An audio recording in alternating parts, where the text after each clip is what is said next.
1, 2, 3, 4.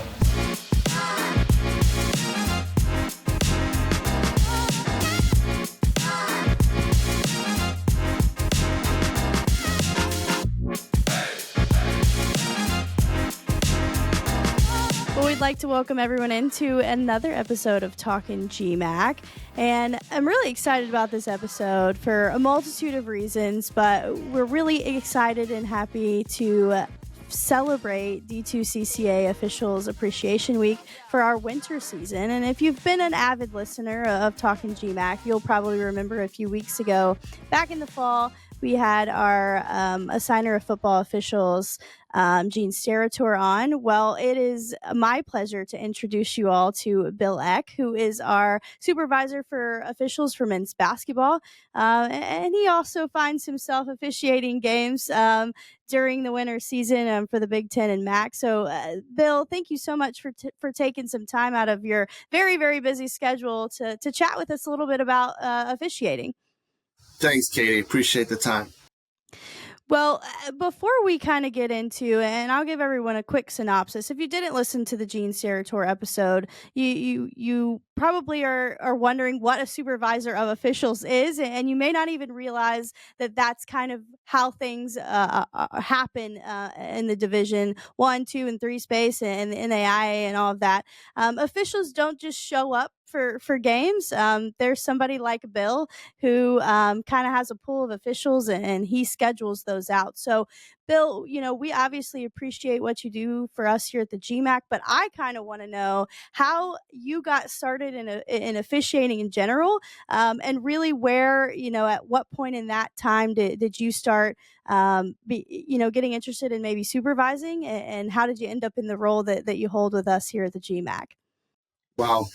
Thanks, Katie. That goes back a while, but it actually started in college when my dad said, you know what, you got to have some money to pay for books and things of that nature and figure out a way to get some extra income. So there was actually a little sign on the board like intramural, looking for intramural referees. And so I played high school sports, and then I was like, okay, let me try this. So I went to a meeting, and next thing I know, I was getting a shirt on and they were throwing me out there to do intramural basketball at college. And then I kind of liked it. And then I started to look at, how do I go and pursue this even further? So I got my high school license, and then I went to some camps. We have camp back then where they had clinicians that would teach us how to referee. And then it started to progress. I actually worked 5 high school state championships, and then it kind of progressed through the camp system. I worked Division 3, and then I started to work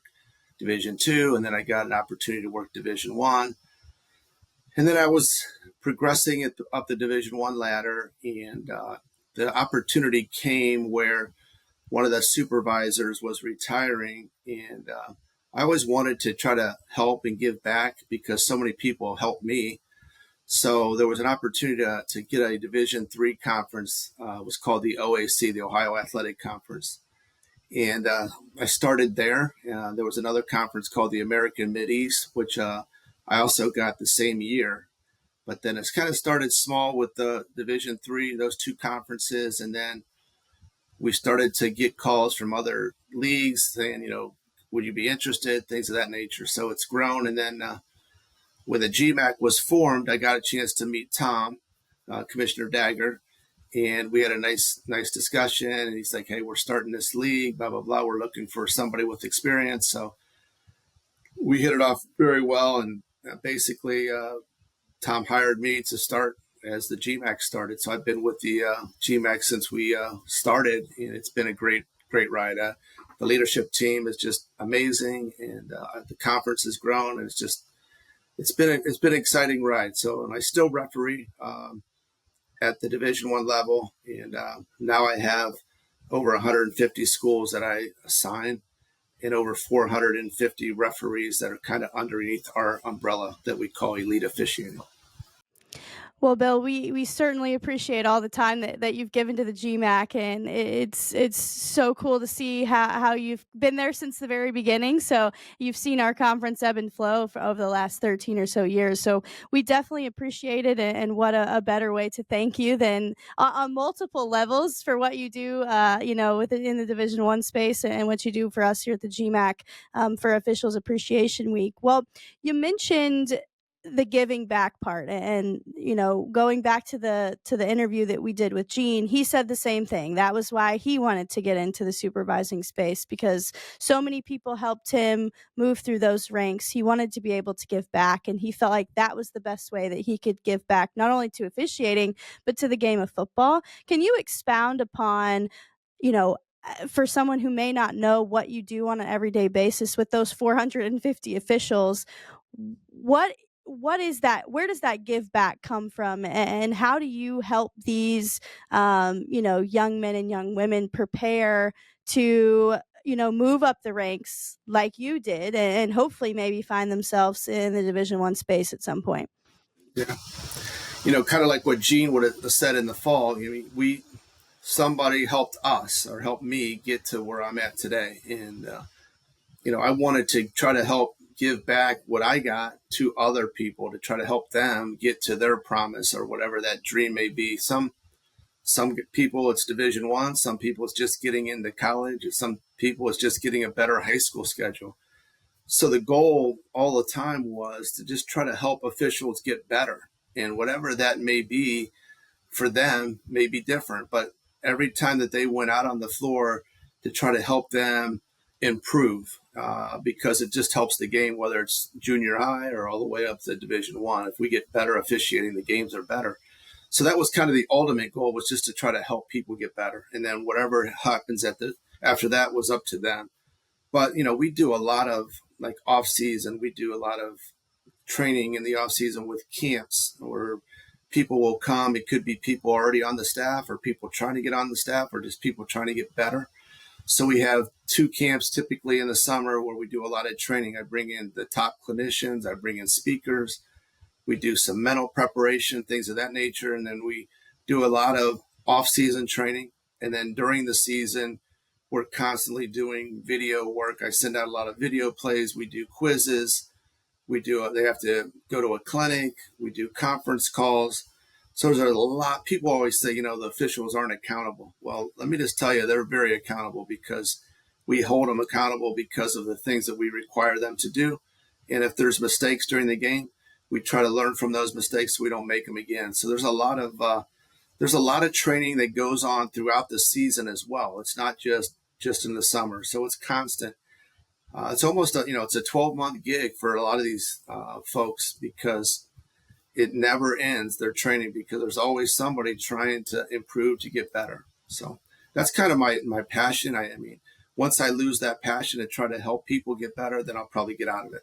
And you mentioned that 12-month commitment, and the training and all the things. I think sometimes, like you said, people don't realize that most of these officials go back and they're watching the plays in which they blew the whistle or didn't blow the whistle, or maybe there was a mistake made. What can we do different moving forward? So there's always this process of trying to get better. And I think in the state that we're in college athletics, and even in amateur, back into the to high school and little league days, I think we've seen a lot of talk about the relationship between the fans and the coaches and the officials. And from your perspective, what are some of the things that we can do as fans, as coaches, to really help build that relationship with the officials of the game, that I think may have fallen off a little bit in some way, shape, or form, depending on where you are in the day, and who might be playing and whatnot?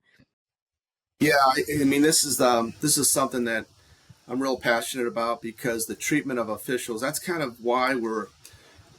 of the reasons why we're in a shortage situation. There's games being canceled at the lower levels, high school, junior high, because they're just officials not wanting to get into it.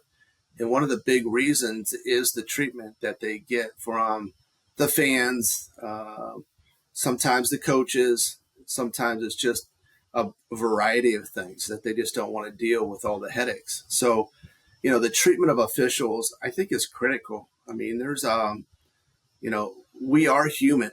Okay. So sometimes I think people want to just take out their frustrations of the day, whatever. They're having a bad day, and it's like, okay, those guys in the striped shirts, that's an opportunity for me to just vent all my frustrations on them. But I just wish people would understand we are human beings. Okay. We are real people, and we do have, feelings. So, you know, you blasting the officials just because they miss a call or you think they missed a call, it just doesn't, it deteriorates the whole atmosphere, because it's supposed to be for the kids in the institutions, in the conferences. It's not about the officials. We're basically out there just to adjudicate the rules the best way we can. And sometimes we make mistakes, but it becomes really problematic when people start to really focus on the officials, because then the focus leaves the student athletes and the coaches and the institutions. And then that's where, we're trying, there's actually an organization called Officially Human out there that's actually out there trying to promote officials and trying to help parents and coaches and players understand, we're all in this together. And I just don't like the animosity, like the officials are on one side and the players and coaches. This is all together. We're in this thing together. We want to make the game the best that we can. And just, if we can get more support from, obviously we're not going to get a ton of support from the fans, but all the support that we can get, it helps us build up our confidence and helps the pool of officials become bigger, because people would rather go out and do some other things than take the abuse that sometimes they get during games. I think, we talk about the training and the education that you're able to provide to these officials so that they can continue to get better. Like I think most of us do in our jobs is we try to become better every day in what we do. So what are some of the conversations, or are there conversations that happen under your officiating umbrella about how to handle those situations, and what are you telling the officials from that side of this kind of debate where we've got some tumultuousness, like, between fans and officiating in this day and age? It's really good question, Katie. Is we talk a lot about our mechanics and positioning and this and that, and I've actually kind of steered my thought process to more of a mental approach. And how do we role play to deal with situations that may happen in the stands or with a coach, or our interpersonal skills, our personality, our mental preparation to deal with, the adversity that may come. So I'm actually looking at doing some mental coaching now to help some of our guys to go through some of these things, because most of our guys are pretty good at play calling and getting the plays right, but it's the other stuff that they have to be able to manage. People don't understand, like the weather, just getting to a game, the stresses of all that. They're leaving their jobs and it's a snowstorm, and the mental aspect of just once we get to the game and now putting our gear on and now getting ourselves mentally prepared for that game, the coaches in that game, the fans, the atmosphere. So, my training has developed more into more of a mental approach, because we also do the physical and all that. But I think there's been a kind of a disconnect. We haven't really done a really good job. And I think that's something that I'm focusing on now to try to help through some of these situations. I think it's interesting that you say that. You have, years of officiating experience, as an official yourself. You also have years of experience in assigning officials and being that supervisor of officials. How have you seen the world of officiating evolve from that point where you saw the flyer about intramurals to now? And I think social media has probably caused a little bit of that, because now we have access. We probably know Bill X name, where we may have not been able to have access to that in years past. We can go look up the officials on the crew and the box score and all that stuff.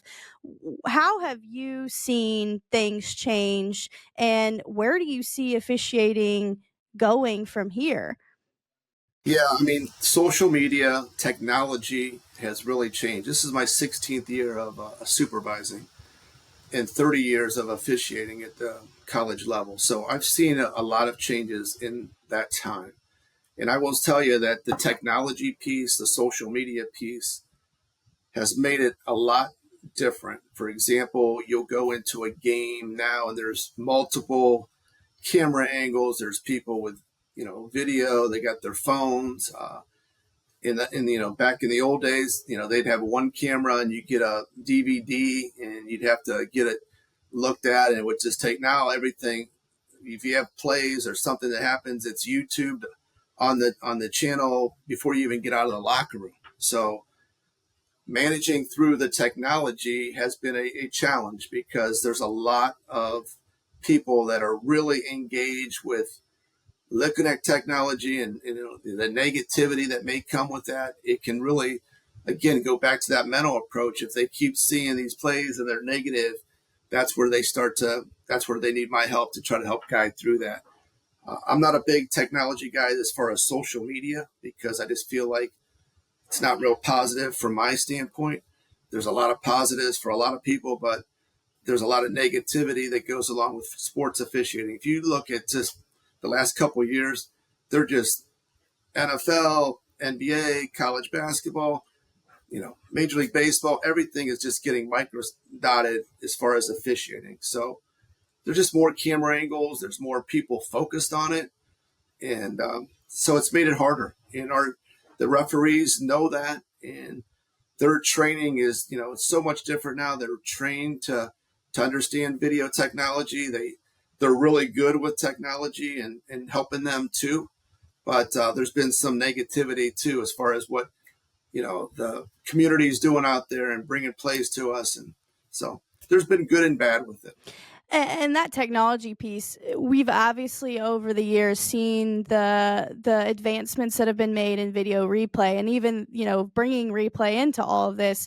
And I think from your perspective as someone who uses it when you're reviewing, and also is teaching guys when it's necessary and all of that, do you think that video review has helped the game? Has it hurt the game? Are you indifferent about it? I know that as it continues to advance, like you said, we've got 20 camera angles and we can slow things down, but that's not how an official is seeing it in real time, right? They're expected to make a split decision in that moment based on what they see in the moment. And we all know that if we slowed things down to you know uh, half the time, it would be really easy to make calls, but that's not how we see things necessarily.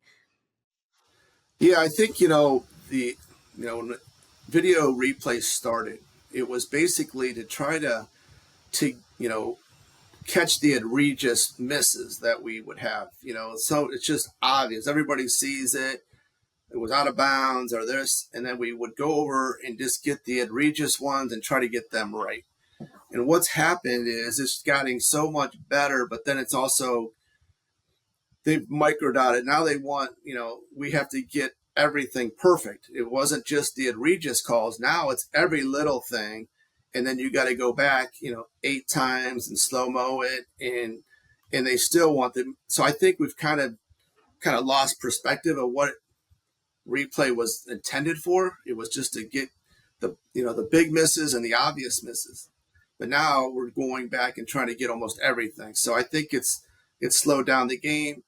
I think there's the coaches, this is a game where coaches make mistakes, players make mistakes, and officials. But obviously, they want all of the officials to make the perfect calls all the time. So they put this technology in. There's a lot of good for it. And there's a lot of, I just wish that we kind of would. There's just good and bad, is what I will say. I mean, there's times where, yes, I'm so happy we had it. And there's other times it's like, man, we have to replay this 8 times to see whose finger it went off of. We probably should just stay with the call that we had because it was probably the right call. But yeah, I think we've gone down a kind of a rabbit hole where now it's kind of just really everything's being critiqued. There's games where there's 15 cameras or 25 cameras and they're getting every angle. And the referee on the floor has got to make a judgment spontaneous as they're running.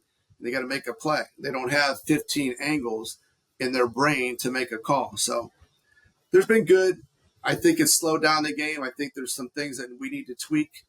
But overall, I think it's been positive. But again, there's some negativity with it as well. Well, Bill, before I let you go, I want to ask you a little bit about your time on the floor and, what it's been like to experience some of the things that you've been able to experience, and maybe give our listeners and our viewers a behind the scenes look at what it's like to be an official in the Big Ten. And I think a lot of our viewers, because of where they live, have probably seen you running around and maybe didn't even realize it on a Big Ten game. But what has it been like to be an official at the Division I level, and what was that journey like for you personally? And was this always? I know you mentioned that you really liked it, but was it always the goal to make it to this point? And what have those experiences been like for you? I appreciate the question, Katie. It's been a great journey. I mean, there's a lot of it's a roller coaster. I mean, there's a lot of work that goes into it. And I never really dreamed that I would be, working the NCAA tournament many years, working the Big Ten tournament, working the Big Ten MAC tournament, other tournaments. I never dreamed of getting to that point. It was always just a year-to-year thing, like trying to just progress and trying to okay, I got 10 games last year. I won 11 games this year, and just trying to go up a ladder as much as I could. But I never had this vision or dream okay, I'm going to be working the Big Ten or working the NCAA tournament. That was never really the goal. The goal was for me to just get better. And if I got better, then I would get more games or better games. And so every year, even to today, I'm trying to get better. There's not a day that goes by that I don't look at some of my plays and say, you know what, I made some mistakes there. I got to get better. But the journey's difficult. People don't understand that there's a lot of off the floor stuff that your families really have to buy in. I mean, my wife, we've been married 25 years, and she's gone through a lot with me. I mean, I've been gone a lot. You miss some of the kids' activities. You miss some of the special times that you can't get back because you had a game or whatever. And people don't understand, the travel aspects. There's so many other things than just that 2 hours on the floor. So it's not, the journey's been amazing. I've met a lot of great people. A lot of my best friends are through officiating. A lot of people that were at my wedding were officials. So there's a lot of great positive things that you can take from it. But it's not easy. It's not a journey for everybody. There's a special, you have to have a special passion for it. And you have to really love what you're doing, because it can get stale and get old quickly because of the negativity. But it's been a good run for me, and I love giving back. I don't know, how much longer I'll be on the floor, but that's God's decision for me, and we'll make those decisions with our family. But I will tell you this, that it's been a great run, but it's not been an easy run. It takes its toll on lots of different things in your life. But I appreciate the question.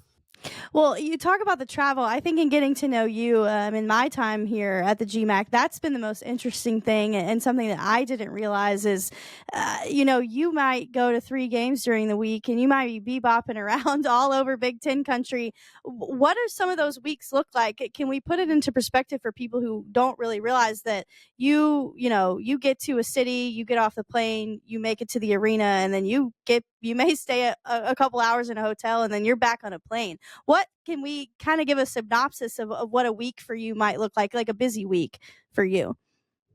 Yeah, I mean, so, depending on how many games you would have in a week, we're required to get on the first flight of the morning. So, for example, if let's just say we're going from Ohio State to Iowa, that first flight in Columbus, you're going to get on so you can get to Iowa as early as you can, in case there's any kind of delays or anything. So you might get done with that game at 10 o'clock at Ohio State. By the time you get something to eat, you go back to your hotel, you wind down, you're maybe watching some plays.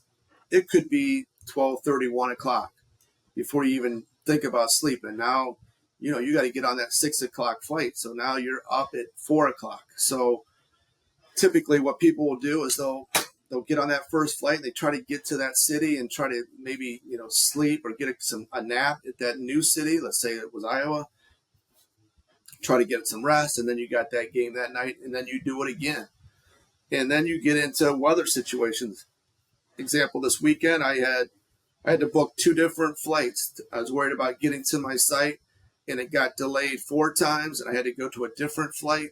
There's all these different stresses that you have to worry about. And then if you're in a vehicle, you want to get there, 2 or 3 hours prior just to make sure you're there in case you have a traffic jam or you get, something that happens on the interstate, because the last thing you want is not to have 3 officials on the game and somebody has to get panicked at the last minute.